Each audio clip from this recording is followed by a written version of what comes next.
Well, greetings, people of the internet. Unky Joe here, Unky Joe's Playhouse today. Episode 3 of Tank Talk. It's all about the filtration, baby.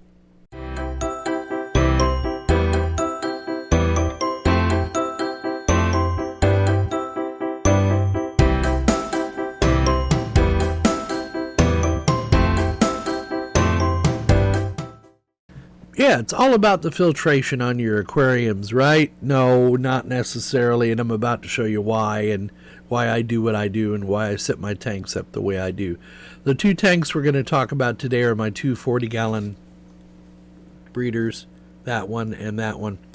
And they just call them breeders because they're low and wide instead of being tall and narrow, you know what I'm saying? That way the fish have room to spread out, and the idea is bigger spaces, the fry have areas to hide from the other fish. That's the idea. I just like the looks, so I went ahead and got two of them. I set these tanks up both basically the first week of January. It was either right after Christmas or the first week of January, and they are going gangbusters. And today I got a couple of different filters that I want to try, and I want to explain to you why I'm doing that. So let's go cut to the video of the actual tanks right now, and I'll talk about it in a minute.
Yeah, so here it is installed in the tank. Went ahead and put the Venturi on and inject a little air. I just want to play with all my options here. You can see for a 40-gallon tank, this thing is huge. It's almost going all the way down to my substrate, which, you know, is fine, but this thing is a huge, behemoth to have in this tank. But I like flow in a tank. I know some fish prefer no flow, but I think it makes for a healthier tank. It keeps the detritus and stuff off of the bottom of the tank. And there's nothing wrong with having multiple types of filtration. And it's got little bio balls in there, so it should be good for, for bacteriological, or for bacteria to colonize on and that kind of thing. And, I'm just giving it a try. It also has the waterfall function. If I pull up on the top, I can't do it right now because I have the Venturi installed, but it also has this light is going to get soaked, but it also has the Venturi effect, which is what I'm using now, just to kind of play with it, to keep the water aerated. Although, I got fish coming right up to me here in my tank. That's so cool. See, look. They're just so not scared of me. They just swim right next to my finger. They don't care. Oh, there he is. I can even touch him. So, yeah, these fish are pretty tame. In fact, let me take it off and show you what that looks like. Just take that off. Okay, so there's no... You hear how quiet it got? Yeah. So there's no Venturi.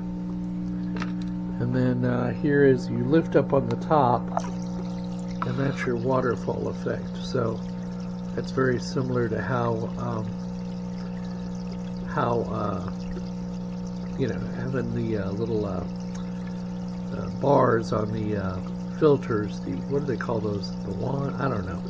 It increases the surface tension, gets this crap off the top of the water, and it aerates the water as well. And it gives a nice little flow to the tank. And my fish it's not too heavy of a flow, so they're not really, you can see my plants aren't swaying a bunch. It's just nice, healthy kind of flow. So I think I'm going to go with this. I don't have the filter down in there far enough to quiet this waterfall effect. That's what they call it, the waterfall effect. So I'm just going to leave it above the surface for now and see how the fish react to it. But so far they're doing fine, and it helps, like I say, to keep the mulm off the bottom of the tank. Of course, so the snails help with that, and the other creatures. But yeah, there's the filter. Like I said, it's a behemoth. It's got a very long, I'd say that's a 10-foot cord. I don't know. The maximum rating on that pump is 190 gallons per hour, and it pulls eighth of an amp. So what is that, like 5 watts, something like that, 5-6 watts at 120 volts. So yeah, it's quiet. I like that it's got the adjustable flow on the top. So if I want, a little quiet time in front of the aquarium, we don't want to hear that water rushing, I can turn it down like that. I like that feature the best.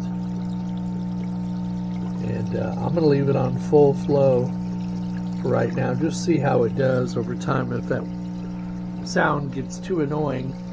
Here, so this tank, I used the absorbent, the clay, the baked clay. It's this stuff you throw down on shop floors to absorb oil and antifreeze and that kind of stuff, and it's basically baked particles of clay. Kitty litter, clay kitty litter is basically the same thing, except a lot of companies don't bake their kitty litter anymore. I know Walmart doesn't. That's why I moved over to the Safety Zorb from the Farm and Ranch supply store here.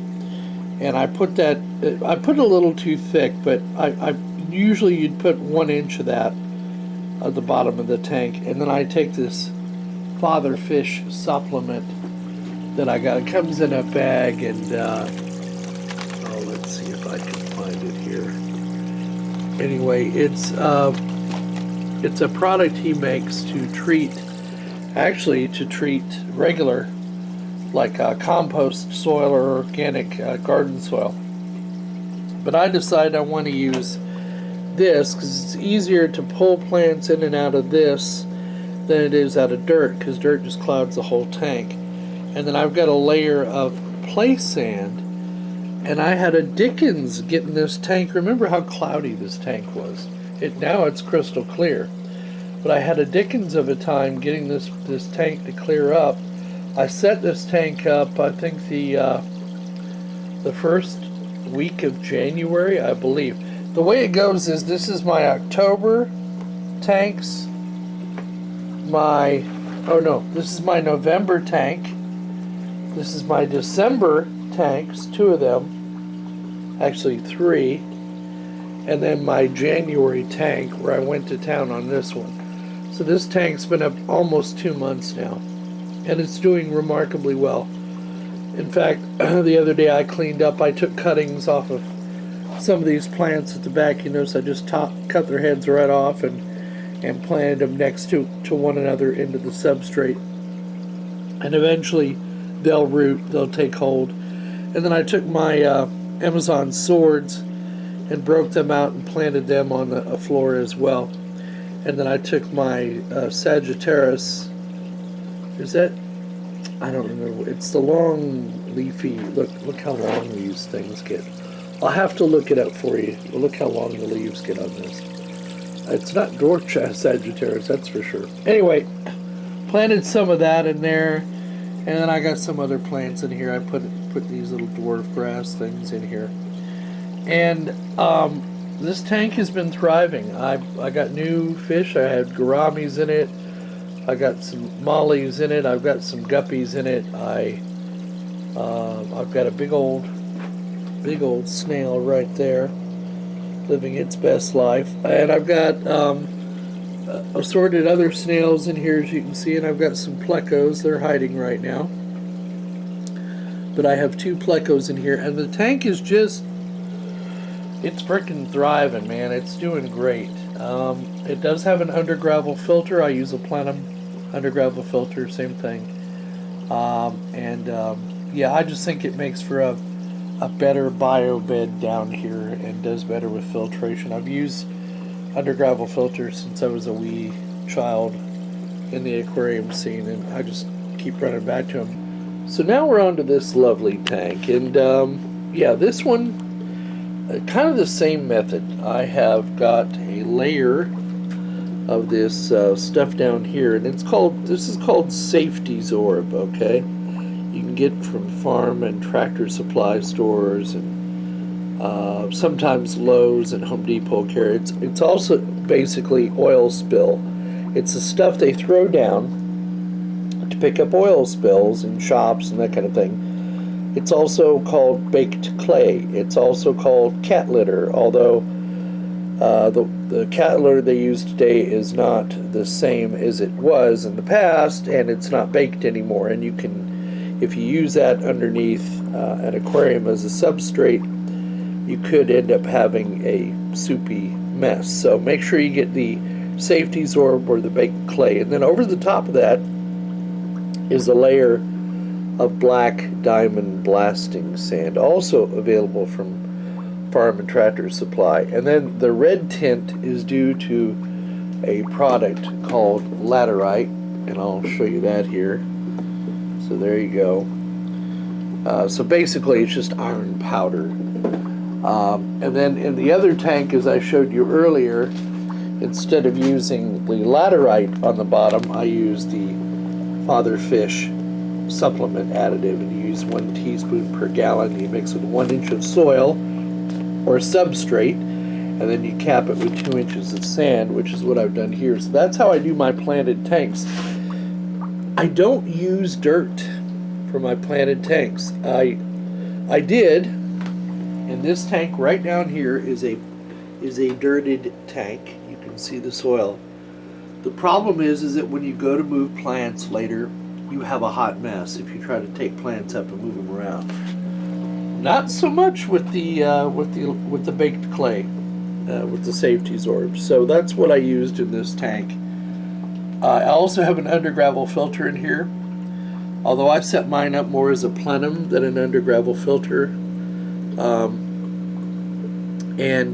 Yeah, it's old school. But I like the benefits a plenum gets you, and that one of those benefits is it helps to keep a low oxygen environment in your substrate and keeps it healthier and more active. Now, one thing about safety Zorb and baked clay in particular, it's ion neutral or some crap like that. I forget the exact phraseology, but it absorbs whatever environment it's in. So if you add water to it and the water has a high pH or a lot of calcium, that kind of stuff, this stuff will slurp that up and put it into the substrate, which is great because then it can release it to plants and whatever else is in the tank to live off of.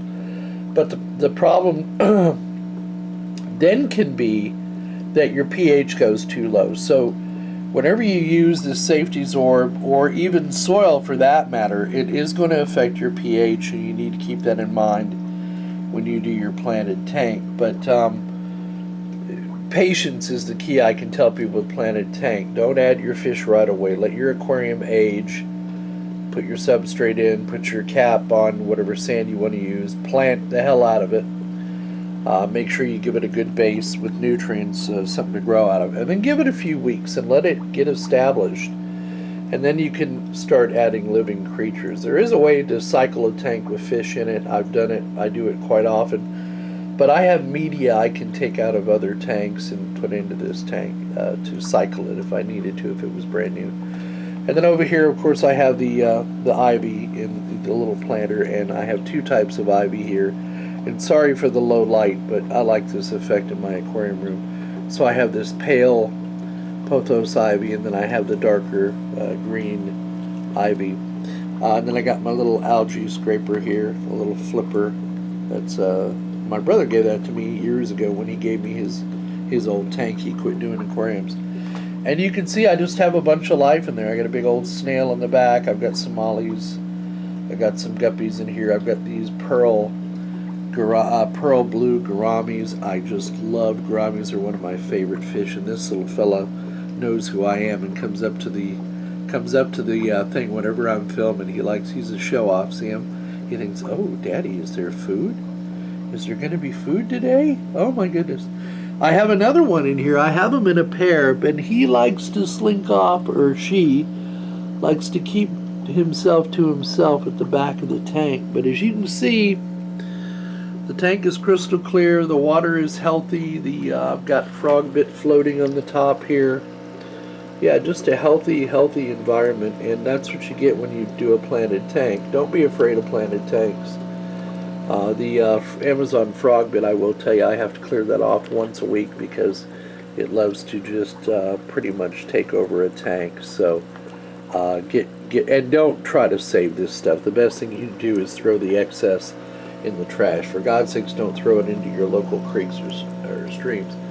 And then the other day I got one of these units because I'm experimenting with my filters, right? I have the under gravel filter because, it's great for plants and for the fish and whatnot, but I also am a sparkling clear water kind of guy, and I like being able to, you see all this stuff on the bottom, that orange, that's all fish waste and, food, excess food, and it just, I don't know what I was thinking to do a black aquarium sand, but it just shows all the dirt. So my thought is, once a week I'll get in there and I'll fan the bottom of the tank and get that stuff into the water column, and then these filters will then pull it out. So whereas with the other tank I did one of these in aquarium filters, I did the Shark 700, which is basically a big black monolithic box that you put inside these aquariums, and this is a 40-gallon long aquarium, so it's it's what, 24 inches tall, 2 feet tall, something like that.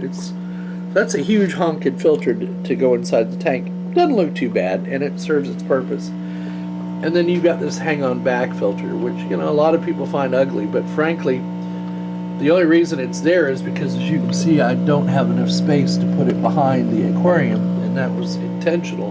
I never intended to have hang-on back filters on these aquariums, but I can hang it on the side as an experiment and try it just as well.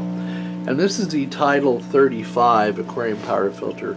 Had really good reviews, made by Chem, and Seashea makes the pump in it, and the pump is inside the tank, so you don't have to prime it or anything like that. And the same company makes the motor for this Seashea Shark 700. So, and then it has the nice thing I like is it has an adjustable flow. So there's the high flow and there's the lower flow, and I keep it on the lower flow, and it's really a well-made filter, guys. Inside it has a tray, a basket, which has filter media. You can put your own in there. It came with biomedia as well, which I like. I like biofiltration. And it's just a good way to create flow across, because these fish, they don't like a lot of flow, okay? So as you can see, there's very little flow. They're not having to fight a current. There's some babies in here, and you know, even though swimming against a current might make them a little bit stronger, eventually it wears them out. So I wanted to take it easy. And even though this one has an adjustable flow, and it's on the lowest flow setting right now, you can see it still creates quite a current on the top of that water. And look at the shimmer. So you can see there's water flowing just by the shimmer. Now you can also see the fish are a little more, well, I don't know, maybe they're more active, maybe they're not. Each tank is different. I love this tank. I love both of these tanks. These 40-gallon, this is just like the right size aquarium for me. But they're healthy. These tanks were both set up in January, and we are now in the first week of March. So these tanks have done very well, and yeah, I've really enjoyed setting them up. So we'll see how the Tidal 35 filter does. You know, I don't mind big, bulky hang-on back filters. This one's kind of tall, but there's a reason for it. I just love the design. Here's the in tank one, and then over here, my old standby, the filter I used to use all the time, is this Marineland. This is a Penguin Bio Wheel Marineland. I think it's a 350. Another great filter. So it's not that much smaller than the other filter, the Chem. But like I say, it just works really, really well. And we'll see how they do over time. This filter is $65, whereas this one I think is about $30. And then they have a next size up. Actually, I'm under filtering this tank, but I did that for a reason. I wanted to keep as low a flow as I could on this tank, and my fear was the frog bit was going to all get sucked up. And you can see I've got it corralled here with some airline tubing, but my fear was all the frog bit was going to get sucked into this skimmer, or into this surface skimmer. But no, it's not. It actually, you know, the current, I guess they did a little research and found out how to, so you can see that little piece of Amazon frog bit getting caught in a whirlpool right now next to the filter, and eventually it'll spit it out across the top of the aquarium and won't get anywhere near that intake. So it was worry for nothing. But yeah, there's some nice tanks, aren't they? Yeah, I tell you, these tanks bring me more peace and joy than I can tell you. I love futzing around. I love feeding them every morning. I love futzing around with the fish. Now they've gotten to the point where they'll let me pet them. It's crazy. I know. It's crazy. So I've had a whole lot of fun with both of these tanks. And, you know, these new filters are just another experiment. Keep the old gray matter active and try different stuff. And the one filter, the 700 model from Seashea, is quite a big block of black plastic. But it really, you know, I don't notice it. I mean, it's like the monolith from 2001. It's there, right? And it does a good job, although I wonder if the flow is a little too strong. And the other filter, well, I have a weakness for hang-on back filters, and my favorites up to this point have been the Marineland hang-on back filters. They just make a quality filter. You can say what you want about the Bio Wheel and the mistake that was, but it worked really well. And I've replaced the Bio Wheel on all my Marineland filters with a bags or with a bag or bags of ceramic media to add biofiltration to the filter as well. So say what you will about marine land filters, but man, they work. And I've had tank power shut off and they prime themselves. It's one of the few hang-on backs with an internal pump that actually do that. So just be aware, your mileage might vary. But I think my new favorite is now that tidal filter, and I'm going to have to buy a 55 now to put on my 55-gallon tank or 50-gallon tank to replace the marine land I have in there as a further experiment, because the flow on that marine land is just too strong. My fish don't like it, my shrimp don't like it, so I want something that filters effectively to get that crystal clear water. The fish are healthy, the plants are healthy, it's doing well. You saw the fish swimming around, living their best life, and like I said, these tanks have been fun to make and been even more fun sharing with you, and I'll keep you updated with this tank. And I've kind of taken the father fish planted, Wallstead planted tank method with using the clay substrate rather than using aqua soil, which I can't afford, or dirt, which is messy. It can create its own set of problems. And it seems to be working really well. Now, long term, we'll see how long these substrates can hold their nutrients and keep the plants fed. Now, I supplement these tanks every week with a liquid fertilizer as well, so keep that in mind. But the plants are growing. I just recently started doing that.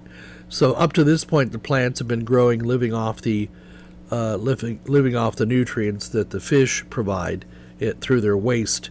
That's how the cycle works. And it's been working remarkably well. I've just noticed that since I've started now also introducing some more nutrients through liquid fertilizer, and I use the API leaf zone, whatever they call that. There's some made by Corey over at Aquarium Co-op has got his own pump liquid fertilizer. You can check that out. But I just use the API leaf zone, and so far it works well. I tell you, my valve in my 50-gallon tank is now taken off. It started to send shoots and runners out, so it's getting evidently more nutrients than the fish could provide. And that's the other thing. You got to achieve a balance in these tanks between the fish and the plants, and they got to be close enough to one another. And it's not something I can tell you how to do. It's something you have to have a feel for. It's like anything you're doing with living creatures. You just have to try and retry and try again until you get it right. And then eventually you'll achieve that symbiosis or that balance. And fortunately, I've kind of got a green thumb when it comes to aquariums. I kind of set them and forget them and don't futz with them too much and don't do a lot of water changes other than when the tank is initially set up. Now, that's the way I do it. You're going to get 1,000 different opinions out on the internet about how to do aquarium tanks, and take them all with a grain of salt.